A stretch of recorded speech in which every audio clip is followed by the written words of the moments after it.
हम डरेंगे नहीं, हम झुकेंगे नहीं, लेकिन आपको झुकाएंगे हम। किसी भी हालत में महाराष्ट्र में ठाकरे सरकार रहेगी और 2024 में भी देश में परिवर्तन होगा। अरे हमसे लड़ो ना। जिस दिन मेरे रिलेटिव्स के ऊपर, मेरे दोस्तों के ऊपर रेड्स हो रही थी और इनोसेंट लोगों को पकड़कर लेके जा रहे थे, उस रात को मैंने अमित शाह जी को फोन किया था। उस रात को मैंने अमित शाह जी को फोन किया था। मैंने कहा कि अमित शाह जी, मैं आपका बहुत रिस्पेक्ट करता हूं, आप बड़े नेता है, आप देश के गृह मंत्री हैं, लेकिन ये जो चल रहा है ये ठीक नहीं है। अगर आपकी मुझसे दुश्मनी है तो आप मुझे अरेस्ट करिए, मैं तैयार हूं। आप मुझे टॉर्चर कीजिए, लेकिन आप मेरे नजदीकी, मेरे दोस्त, मेरे रिलेटिव्स, मेरे बच्चे, आप उनको क्यों टॉर्चर कर रहे हो आपकी एजेंसी? मैंने कहा उनको, आप कितना भी मेरे बारे में गलत कर लीजिए, कितनी भी फ्रेम कर लीजिए, आई विल फाइट। ईडी के पास काम नहीं है क्या? जो हमारे जैसे मिडिल क्लास लोग जो है महाराष्ट्र में, उनके पीछे पड़े हो? पढ़ना है तो पढ़ लीजिए, लेकिन आपने गलत आदमी से पंगा लिया है। आपने शिवसेना से पंगा लिया है, आपने महाराष्ट्र से पंगा लिया है। मैं इतना आपको बताना चाहता हूं। मैंने जहां कपड़ा सिलाया ना मुलुंड में, वो टेलर के पास भी ईडी के लोग गए थे। क्या क्या सिलाया, कितने सिलाया, कितना बिल दिया, कितने सूट सिलाया। अब सिर्फ जूते वाले के पास जाना बाकी है। हाँ, जाने दो, कहां जाना चाहिए, लेकिन टक्कर शिवसेना से आप ध्यान में रखिए।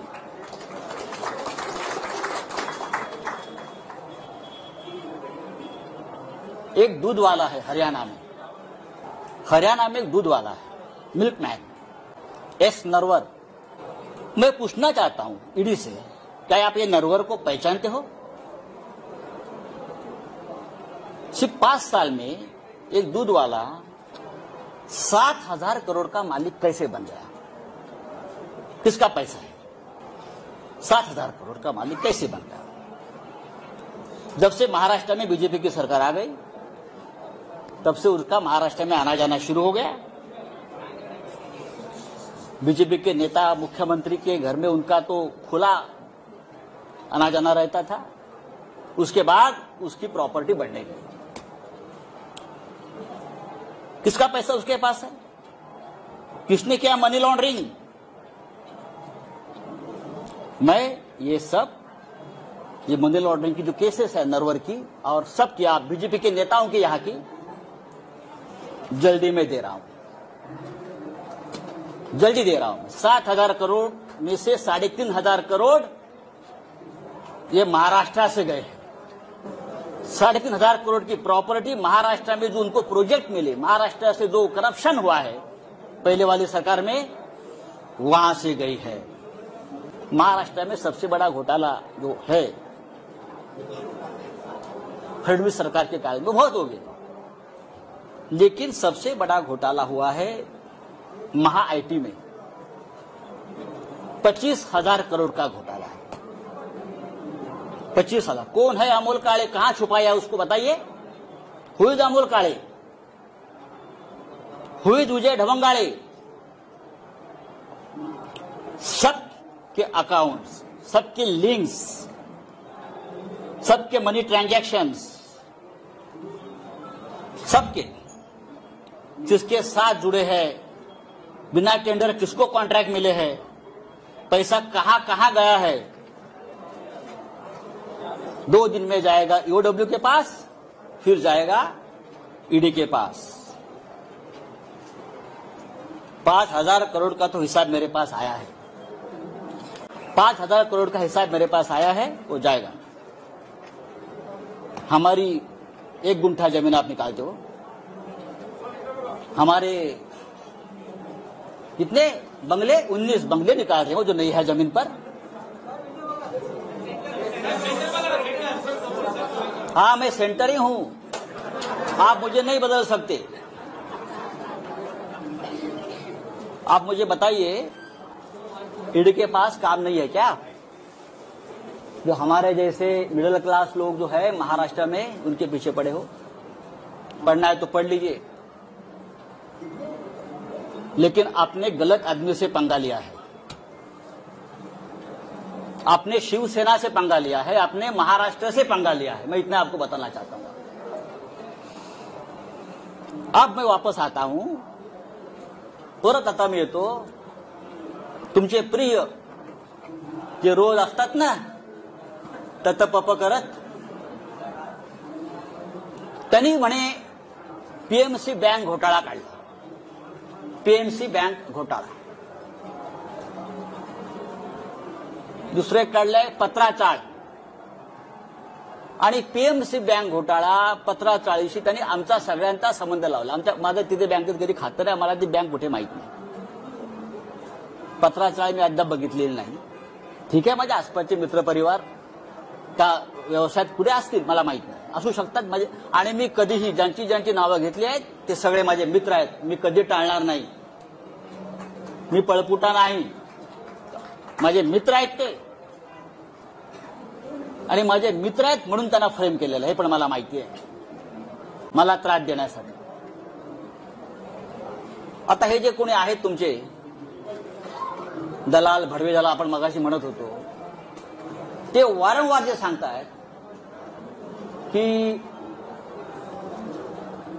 पीएमसी बँक घोटाळ्यातले पैसे वापरतायत, आले आहेत। राकेश वाधवान, मला वाटतं नाव त्यांचं, राकेश वाधवान हे पीएमसी बँक घोटाळ्यातला एक असा आरोपी आहे।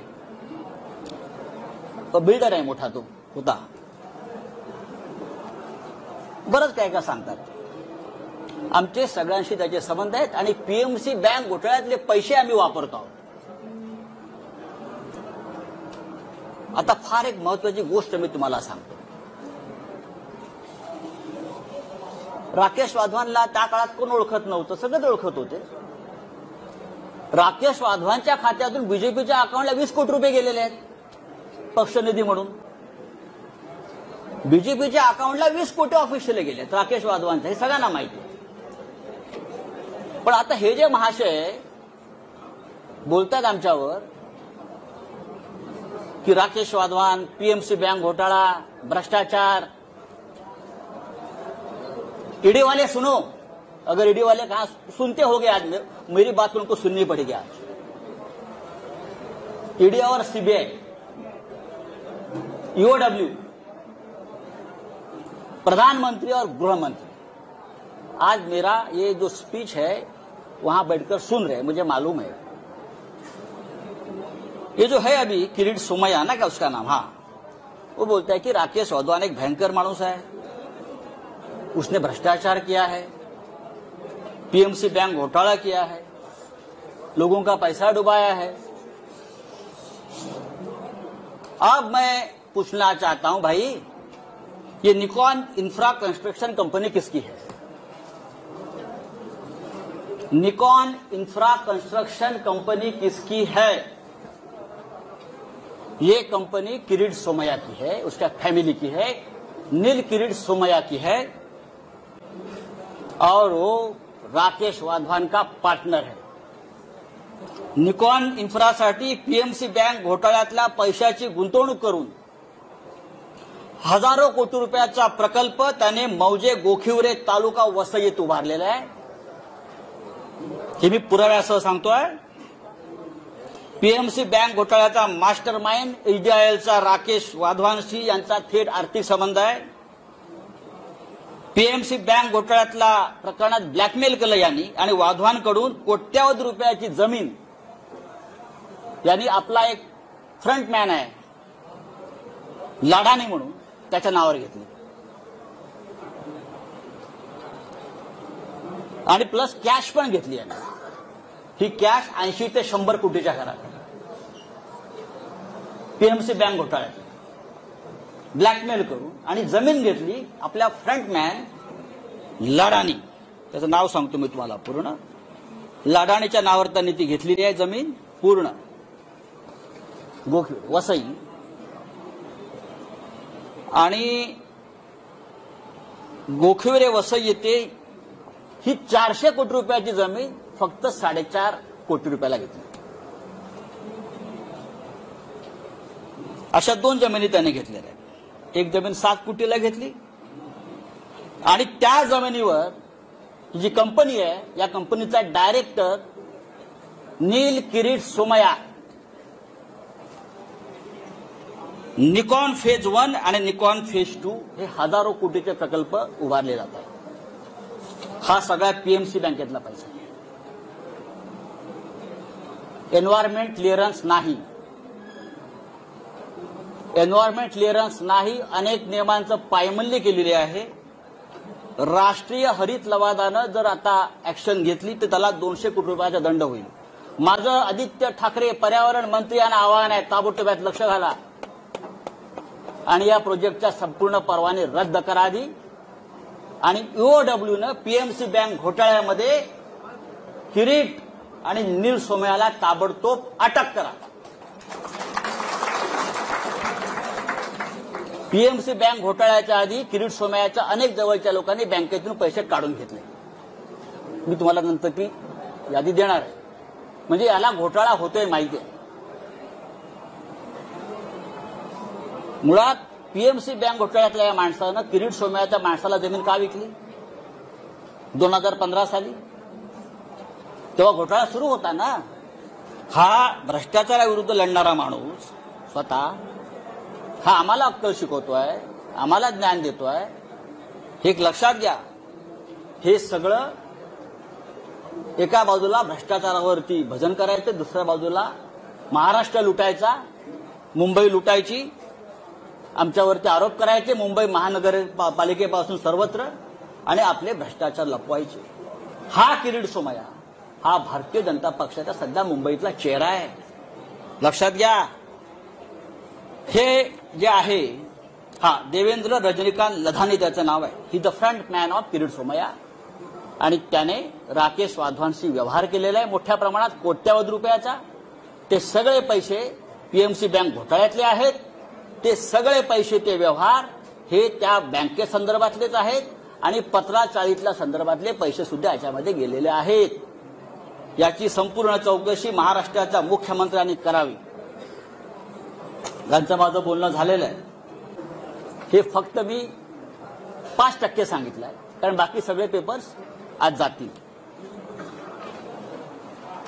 दुसरी गंमत तुम्हाला सांगतो. पीएमसी बँक घोटाळ्याचा तपास ईडी करताय. हे सगळे कागद ईडीकडे मी 3 वेळा पाठवलेले आहेत. हे सगळे पेपर्स, ऑल डॉक्युमेंट्स भ्रष्टाचाराच्या या किरीट सोमय्याच्या गेल्या 3 महिन्यामध्ये मी किमान 3 वेळा ईडी कार्यालयात पाठवलेले आहेत. तुम्ही 1 गुंठे 2 गुंठेवाल्यांना बोलवता आणि मी बघितलंय हा किरीट सोमय्या आतमध्ये बसून ईडीच्या कार्यालयामध्ये दही आणि खिचडी खात असतो रोज. हा, त्याच्या बापाचं राज्य आहे का इथे? तुम्ही आमच्या मराठी लोकांना बोलवणार, तुम्ही आमच्या मंत्र्यांना बोलवणार, तुम्ही आमच्या आमदार खासदारांना बोलवणार. और ये जो लोग हैं, ईडी का करप्शन इस हद तक है कि ये सब लोग ईडी के वसूली एजेंट बन गए. और मैं ये बहुत दावे के साथ कहता हूं. अब और एक मैं आपको बहुत इंटरेस्टिंग और मजे की बात बताने का. ईडी वाले सुनो और हिम्मत है तो मेरे घर पर आइए. मैंने पहले भी इस मंच से कहा था, मैं नंगा आदमी हूं, मैं शिव सैनिक हूं. आप कितना भी मेरे बारे में गलत कर लीजिए, कितनी भी फ्रेम कर लीजिए, आई विल फाइट. मैं ईडी वाले से पूछता हूं, ये जितेंद्र चंद्रलाल नवलानी कौन है? नाम लिख लीजिए. जितेंद्र चंद्रलाल नवलानी. ये नाम सुनकर मुंबई और दिल्ली के ईडी ऑफिस का सांस बंद हो गया होगा. उनको पसीने छूटे हैं.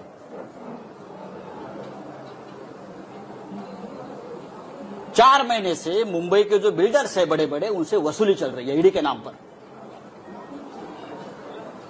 मुंबई के 70 बिल्डर, प्रतिष्ठित बिल्डर, उनसे ईडी के नाम पर जो वसूली हो रही है उसको ईडी को भी पता है, कुछ अधिकारियों को पता है. ये कौन है, ये किसके लोग हैं, सब डेटा मेरे पास है। और मैं सबसे पहले प्रधानमंत्री मोदी जी को इस बारे में, जैसे वेंकैया जी को लिखा है, मैं मोदी जी को लिखूंगा, मैं अमित शाह जी को लिखूंगा, बाद में जानकारी यही जगह से आपको दूंगा। जितेंद्र नवलानी, फरीद शमा, रोमी और फिरोज शमा, ये 4 किसके एजेंट हैं? मुंबई के 60 बिल्डरों से लोगों ने लगभग 300 करोड़ रुपए जमा किए हैं। कहां हो गया उसका मनी लॉन्ड्रिंग, मैं आपको बता दूंगा जल्दी। उसमें कितने ईडी के अफसर शामिल हैं, कहां बैठते हैं, कहां खाते हैं, कहां पीते हैं और क्या अय्याशी करते हैं, ये मैं देश को बताऊंगा। चाहे आप मुझे गोली मारो, आप मुझे जेल में डालो, आप कुछ भी करें, मैं आपसे डरने वाला नहीं हूं। आप करिए, आपको जो करना है करिए। अभी जो बात मैंने आपसे कही है, कि आप बात समझ लीजिए, महाराष्ट्र को बदनाम करना की एक बहुत बड़ा साजिश है। महाराष्ट्र, बंगाल और झारखंड, ये 3 राज्यों की सरकार गिराने की साजिश चल रही है और ईडी और सीबीआई का हथियार बना रहे हैं। हमारे जैसे लोग जो पार्टी के लिए अपनी जान देने को तैयार है, हमारे जैसे लोग, हम सबको तकलीफ देंगे, धमकाएंगे, डराएंगे। लेकिन भाई, आपने हमारा डीएनए अभी तक देखा नहीं है क्या है। ऐसी कोई जेल बनी नहीं है कि मुझे 2 साल तक जेल में रखे। हमने बहुत देखा है जिंदगी। आइए, अरे बच्चों को धमकाते हैं लोग, ईडी वाले छोटे छोटे बच्चों को धमकाते हैं। 80 साल के एक बुढ़े को पकड़ कर लेके गए अलीबाग से, 80 ईयर्स ओल्ड हार्ट पेशेंट, वो रो रहा था कि मुझे अब याद नहीं है भाई, इतने साल का एक ट्रांजैक्शन है, मुझे कैसे याद होगा, 2-4 लाख का ट्रांजैक्शन है। तू यहां ही मरेगा, तू घर में नहीं जाएगा। इस प्रकार से ईडी के अधिकारी ने उसको धमकाया। अमित शाह, मोदी जी से मेरा ये निवेदन है, क्या यही आपकी डेमोक्रेसी है? आप इमरजेंसी के बारे में बड़े बड़े भाषण देते हो, आक्रोश करते हो, और ये आपकी एजेंसी। अरे हमसे लड़ो ना। जिस दिन मेरे रिलेटिव्स के ऊपर, मेरे दोस्तों के ऊपर रेड्स हो रही थी और इनोसेंट लोगों को पकड़कर लेके जा रहे थे, उस रात को मैंने अमित शाह जी को फोन किया था। मैंने कहा कि अमित शाह जी, मैं आपका बहुत रिस्पेक्ट करता हूं, आप बड़े नेता है, आप देश के गृह मंत्री हैं, लेकिन ये जो चल रहा है ये ठीक नहीं है। अगर आपकी मुझसे दुश्मनी है तो आप मुझे अरेस्ट करिए, मैं तैयार हूं। आप मुझे टॉर्चर कीजिए, लेकिन आप मेरे नजदीकी, मेरे दोस्त, मेरे रिलेटिव्स, मेरे बच्चे, आप उनको क्यों टॉर्चर कर रहे हो आपकी एजेंसी? मैंने कहा उनको, और भी मैंने लोगों से बात की। ये शिवसेना भवन है, बाला साहब ठाकरे जी से हमने हमेशा प्रेरणा ली है। ये महाराष्ट्र है, ये छत्रपति शिवाजी का महाराष्ट्र है। मैं इतना ही कहूंगा, आप करिए कुछ भी, हम झुकेंगे नहीं, हम डरेंगे नहीं, हम झुकेंगे नहीं, लेकिन आपको झुकाएंगे हम। किसी भी हालत में महाराष्ट्र में ठाकरे सरकार रहेगी और 2024 में भी देश में परिवर्तन होगा। तभी डराने वाले, धमकाने वाले कहां होंगे, इतना मैं कहूंगा। जो मुझे बात कहनी थी मैंने कह दी है। मुझे लगता है नो क्वेश्चन आंसर्स, ये काफी है। और ये बात अब तक, ये कहानी पूरी नहीं हुई है, ये ट्रेलर है। आने वाले समय में कुछ वीडियो, कुछ क्लिप्स और डॉक्यूमेंट्स लेकर मैं सामने आ जाऊंगा। मैं देखता हूं कौन क्या करता है। आप दिल्ली में, कुछ लोग गए, दिल्ली में जाओ, नहीं तो जो बाइडेन के पास जाओ, मुझे कोई फर्क नहीं पड़ता है। मैं शिवसैनिक हूं, मेरी जिंदगी संघर्ष में गई है, लड़ाई में गई है। बाला साहब ठाकरे जी का मुझे हमेशा आशीर्वाद मिला है हम सबको, हम हारने वाले नहीं है। देवेंद्र फडणवीस जी का और एक फ्रंटमैन है जिसका नाम मोहित कंबोज। मोहित कंबोज फडणवीस साहब का आजकल वो बहुत ब्लू आइड बॉय है, ऐसा मुझे कहा, मैं तो पहचानता नहीं। वो फडणवीस साहब को डुबाने वाला है। ये जो मैं देख रहा हूं, मैं थोड़ा सा बाकी है। ये जो पत्राचाल वाला इशू निकाला है ना, ये पत्राचाल की जमीन खरीदने वाला है मोहित कंबोज है। सबसे बड़ा घोटाला, और उसमें भी पीएमसी बैंक का पैसा लगा है। पीएमसी बैंक को डुबाने वाला, वहां का करप्शन का पैसा ये पत्राचाल में लगा है। और मोहित कंबोज का वहां एक द लग्जर कंस्ट्रक्शन प्रोजेक्ट बन रहा है पत्राचाल पे, और हम पे उंगली दिखा रहे हैं। दूसरी बात है कि और एक है, सॉरी, उसके बारे में मैं और बता दूंगा। कागज कहाँ गया वो? और एक कागज था उसका, हाँ, राकेश वाधवान, जो मैंने नाम लिया था, राकेश वाधवान, उसके पास से ये मोहित कंबोज के केबीजी ग्रुप ने 1,65,000 स्क्वायर मीटर की जगह में 40 एकड़ क्षेत्र में से 455,715 स्क्वायर मीटर, जिसकी कीमत है 12,000 करोड़, मोहित कंबोज ने खरीद लिया। कितने में खरीद लिया? 100 करोड़ में सिर्फ। कैसे? किसका पैसा है? और लोग बोलते हैं ये हमारे फडणवीस साहब का ब्लू आइड बॉय है, ब्लू आइड बॉय है। ये Kamboj bio farming private limited, KBG ventures, आयरमैन real estate, Tirth experience private limited, KBG hotels, शिवाबी hotel, silver stick film company, Kaal Bhairav ventures, naps media solutions, PM reality, Kaal Bhairav, उसमें किसका पैसा कहां से आया है फडणवीस साहब सिर्फ आपको ही मालूम है। धन्यवाद।